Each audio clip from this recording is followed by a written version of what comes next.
ou avec le hashtag Tribune Bleue sur les réseaux sociaux. Tribune Bleue.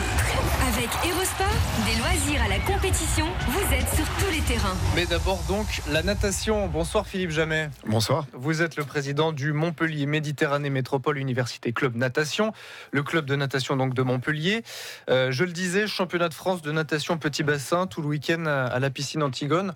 Bon, vous êtes un président forcément heureux après ces championnats de France.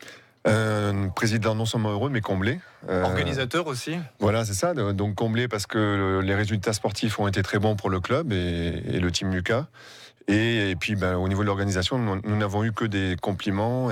Donc oui, on est très contents. Le public au rendez-vous aussi, parce que c'était un week-end, on le sait, de manifestations, mais la piscine Antigone était bien garnie, bien fournie pour ces championnats de France. Oui, toujours beaucoup de monde qui vient dans cette piscine pour voir du spectacle, parce qu'ils savaient qu'ils allaient voir du spectacle. Il y a des records de France quasiment à chaque championnat de France qu'on organise, donc oui, il y avait du monde, oui. Expliquez-nous, qu'est-ce qu'il y a dans cette piscine Antigone ? Il se passe toujours quelque chose à chaque fois qu'il y a un événement d'organiser. Pourquoi est-elle si particulière ? En fait, cette piscine, elle a été construite et conçue il y a 22 ans par des gens qui s'occupaient de natation. Et donc, ça change tout. Oui, parce que tout a été pensé et donc construit pour qu'on puisse faire des compétitions de haut niveau dans cette piscine, ce qui n'est pas le cas forcément dans toutes les piscines en France. Et les athlètes, quand ils viennent ici à Montpellier, ils vous le disent ? Mais non seulement ils nous le disent, cette piscine, mais ils nous le disent et puis ils nous disent qu'ils aimeraient que ça soit tous les ans ici parce qu'ils se sentent bien et que c'est vrai que quand on est bien sur le bord du bassin parce qu'il y a de l'espace et que là, ils savent que la piscine est rapide, et automatiquement dans l'eau on se sent bien et on bat des records. Et rappelons que c'était la 4e fois en 5 ans que vous organisiez ces championnats de France petit bassin, c'est ça ? C'est ça, et c'était en plus à la demande de la Fédération Française de Natation qui nous a sollicité pour les organiser alors que nous n'avions pas candidaté cette fois-ci. Donc les athlètes se plaisent bien à Montpellier.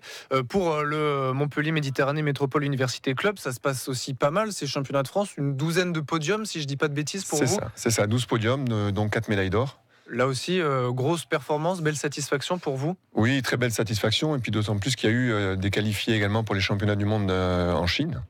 David Aubry notamment. Voilà, David Aubry qui a lui réussi sa qualification pendant la finale du 1500 mètres de dimanche. Mais était déjà qualifié Damien Joly également du club, Marie Wattel qui ne pourra pas participer parce qu'elle a un petit problème de santé, elle a un problème au dos. Et on a même notre russe Anna Egorova qui est championne de Russie, qui s'est qualifiée avec l'équipe russe. Alors on va parler du cas par cas de ces jeunes athlètes qui montent petit à petit un tout petit peu plus tard. Est-ce qu'au regard de ces résultats, notamment de votre club, on peut dire merci Philippe Lucas ? Oui, bien sûr, mais c'est aussi pour ça qu'on est allé le chercher. Il y a un an ? Alors, en fait, on est allé chercher en 2015. On a mis du temps à Il était construire. à Narbonne avant. Voilà, c'est ça. On a mis du temps à construire son arrivée parce qu'il fallait des conditions de haut niveau pour pouvoir venir à Montpellier. Donc là, on commence à voir un petit peu les fruits de ce travail. Oui, tout à fait. Tout à fait, parce qu'il y a l'émulation déjà au niveau du club. Il y a des nageurs qui sont venus dans son groupe. Et là, on commence à travailler aujourd'hui sur la formation des nageurs de Montpellier pour qu'un jour, à terme, ils intègrent le groupe de Philippe. Alors on parle de Philippe Lucas, l'entraîneur ici à Montpellier, on parle des infrastructures.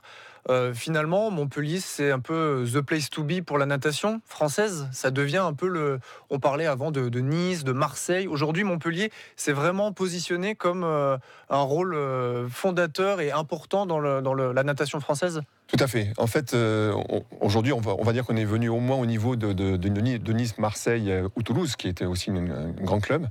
Notre ambition, c'est d'aller au-delà et de devenir effectivement la vitrine de la natation française. On a beaucoup de projets et entre autres devenir le premier club professionnel en natation en France. Et j'imagine que le fait d'aller chercher un Philippe Lucas, c'est pas anodin, ça fait partie de votre projet. Exactement.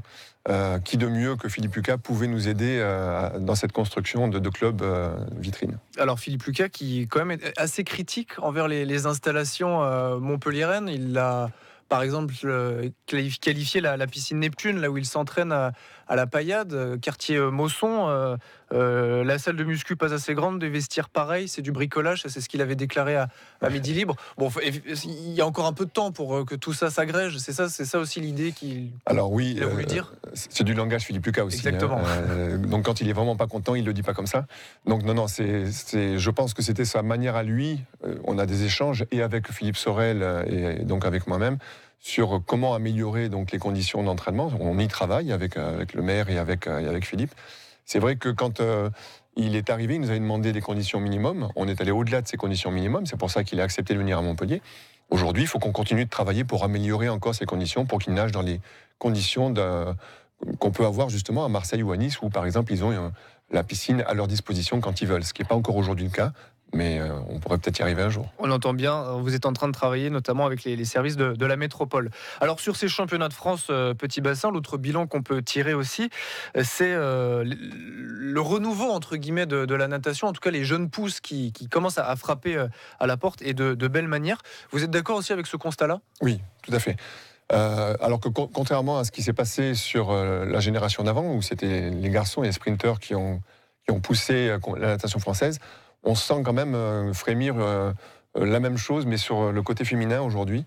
Et c'est pas pour nous déplaire, puisque nous, on avait misé sur la natation féminine, principalement avec Philippe Lucas.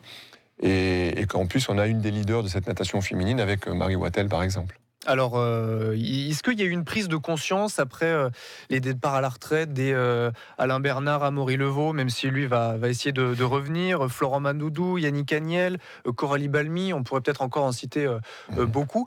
Il y a eu une prise de conscience, on sentait qu'à un moment la natation française était peut-être dans un creux. Il y a eu une prise de conscience de se dire il faut se remettre peut-être au travail pour trouver des nouveaux talents, des nouvelles perles.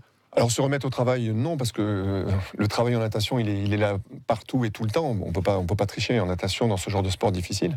Mais par contre, c'est vrai que moi, je serais plutôt tenté de dire qu'on s'est peut-être un petit peu endormi sur nos lauriers quand justement on avait des sprinteurs qui gagnaient les Jeux Olympiques. Quand on avait des prix de médailles à chaque compétition. Voilà, c'est ça. Et que effectivement, quand on ne regarde que ceux qui brillent, on oublie peut-être un petit peu ce qui se passe à la base. Et c'est peut-être ça qui a été retravaillé depuis. Et là aussi, on commence à voir les fruits de cette, alors pas remise en cause, on entend bien ce que vous dites, mais de ce travail qui a perduré. Peut-être on a mis encore l'accent un peu plus sur certaines données, certaines compétitions. Oui, tout à fait. Et entre autres, sur les championnats de France qui se sont déroulés ce week-end, on a vu beaucoup de jeunes qui ont percé. J'en citais un, notamment les licenciés de votre club, David Aubry, 22 ans, Marie Wattel, 21 ans. Ça, c'est l'avenir de la natation ?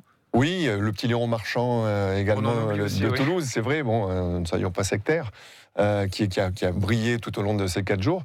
On a même une Russe qui s'appelle Valeria Egorova, qui a 17 ans, qui n'a jamais nagé pour la Russie parce qu'elle rêve de devenir française. On y travaille aussi et qui a gagné le 200 mètres d'eau, mais qui n'est pas championne de France parce qu'elle n'est pas française.